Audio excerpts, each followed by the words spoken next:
లేకపోతే ఇప్పుడు world over ఒక ఫినామినా ఏం జరుగుతుందంటే పొలిటికల్ పార్టీస్ వాళ్ళు they are weaponizing the systems of the police. అది అమెరికాలో జరుగుతుంది, యూరోప్లో జరుగుతుంది, ఇక్కడ కూడా జరుగుతుంది. యూనో అప్పుడు నేను ఏ ఒక్క వ్యక్తిని, ఒక పోలీస్ ఆఫీసర్ని కానీ ఒక పొలిటికల్ పర్సన్ కానీ నేను బ్లేమ్ చేయట్లా. I think it happens in certain ఒక ఏమంటారు దాన్ని, ఒక వే. అది అందరూ కూడా ఎంతో కొంత అది చేయటానికి టెంప్టేషన్ ఉండొచ్చు. But eventually there is the law of the land which will take the final call. So అది that I completely agree, believe in that and I abide by that as a citizen.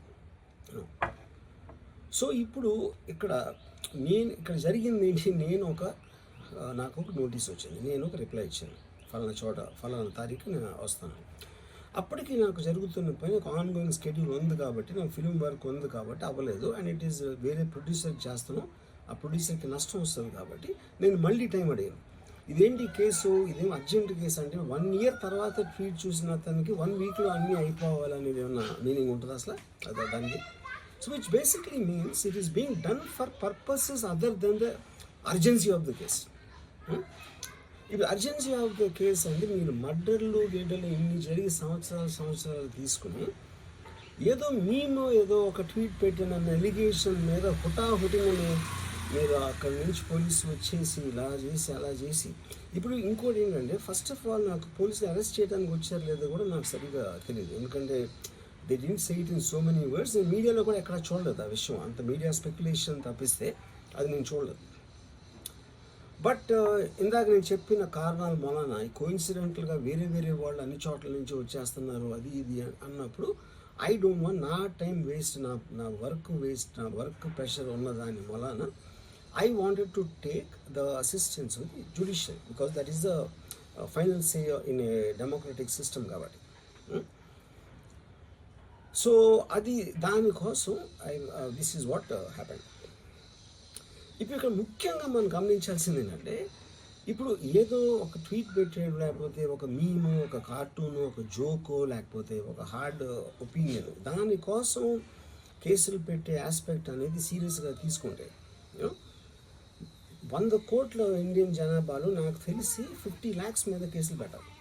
ఆ ప్రకారం అయితే అందరూ చేసేది పొద్దున్న లెగిస్తే మనం ఒపీనియన్లు ఇస్తూ ఉంటాం సోషల్ మీడియాలో. అది ఏ ఫామ్లో అవ్వచ్చు, సెటైర్ అవ్వచ్చు, మీమ్ అవ్వచ్చు, ఏదో వేరే ఫుటేజ్ అవ్వచ్చు, లేకపోతే ఎవరినో కోట్ చేసి మనం కామెంట్ చేయొచ్చు. రకరకాలుగా మన అభిప్రాయాలను మనం సోషల్ మీడియాలో వేస్తూ ఉంటాం. అది కొంతమందికి నచ్చచ్చు, కొంతమంది నచ్చకపోవచ్చు. ఇప్పుడు చూస్తే చాలామంది కొన్నిటికి అఫెండ్ అవుతారు, కొన్నిటికి నశిస్తారు, కొంతమంది చప్పట్లు కొడతారు, కొంతమంది చీ కొడతారు. That is a process of the conversation which happens in the social media. అలాగే నా మీద కూడా చాలా నీచంగా కామెంట్ చేస్తారు, కానీ దాని గురించి నేను ఎప్పుడు అనలేదు. Because I know it is a part of the eco system of the social media. అది లేకపోతే సోషల్ మీడియాకి మీనింగ్ లేదు ఫస్ట్ ఆఫ్ ఆల్. అంటే చాలా బాధ్యతారాహిత్యం, భయాలు లేవు, పారదర్శకత లేదు, అకౌంటబిలిటీకి వీఆర్ పేయింగ్ ద ప్రైస్. ఇదేంటి భవిష్యత్తులో ఇలాంటి పునరావృతం కాకుండా చూడాలి. ఒకటి, వాళ్ళు చేసిన దానికి వాళ్ళని అకౌంటబిలిటీ తీసుకురావడం, 2 భవిష్యత్తులో ఇలాంటి పునరావృతం కాకుండా ఉండటం, రెండింటి మీద ఆలోచిస్తారు. నోటీసులకి స్పందించకుండా తప్పించుకుని తిరుగుతున్నారు ఆయన ఒక్కళ్ళే గారు, మిగతా చాలా మంది కూడా విచారణకు రమ్మంటే రాకుండా తప్పించుకుని తిరుగుతున్నారు చెప్తున్నారు. పోలీసులు ఆ విధంగా వాళ్ళు పట్టుకోలేకపోతున్నారా, లేకపోతే ఏంటి అసలు? అంటే చిత్తశుద్ధి లేదా పోలీసులకు వాళ్ళకి అరెస్ట్ చేయడానికి కానీ వాళ్ళు పట్టుకోవడానికి కానీ, లేదంటే వాళ్ళు తిరుగుతున్నారా, ఏంటి sir? Let the police do their job, let me do my job. నా పని నేను చేసుకున్నాను, వాళ్ళ పని వాళ్ళు చేయాలి కదా. గత గవర్నమెంట్ లో అయితే ఎక్కడున్నా చెప్తున్నారు వాళ్ళు ఢిల్లీ నుంచి కూడా పట్టుకెళ్ళిన సందర్భాలు అలా అనిపించట్లేదా ఇప్పుడు? అంటే మీకు ఇప్పుడు చంద్రబాబు గారి మీద నందిగామలో దాడి చేసిన వాళ్ళు సింపుల్ గా కోర్టుకు వెళ్ళి వచ్చి మేము బయటకు వచ్చేసామని చెప్పి కాలర్ ఎగరేసుకునేటువంటి పరిస్థితి కనిపిస్తాం. సో అంటే నేను ఒకటి లా అండ్ ఆర్డర్ హోమ్ నేను చేయట్లేదు. సో మీరు ఇది అడగాల్సింది మీరు ముఖ్యమంత్రి గారిని అడగాలి. కూటమి ప్రభుత్వం కాబట్టి కరెక్టే. అలాగే ఇప్పుడు నేను పంచాయతీరాజ్ గురించి అడిగితే నేను చెప్పగలను. కొన్ని ఇది మా ఇంటర్నల్గా ఏం జరుగుతుందో ఒకసారి మీరు చెప్పినవన్నీ ఖచ్చితంగా నేనే దాన్ని తప్పించుకోవట్లేదు కదా, కానీ ఒక మాట చెప్పేటప్పుడు కొంచెం బాధ్యతగా చెప్పాలంటే. సో మీరు మా మీడియా మిత్రులు అడిగారు ఢిల్లీలో, ఇవన్నీ నేను ముఖ్యమంత్రి గారి దృష్టికిను హోంమంత్రి గారి దృష్టికి తీసుకెళ్తాను.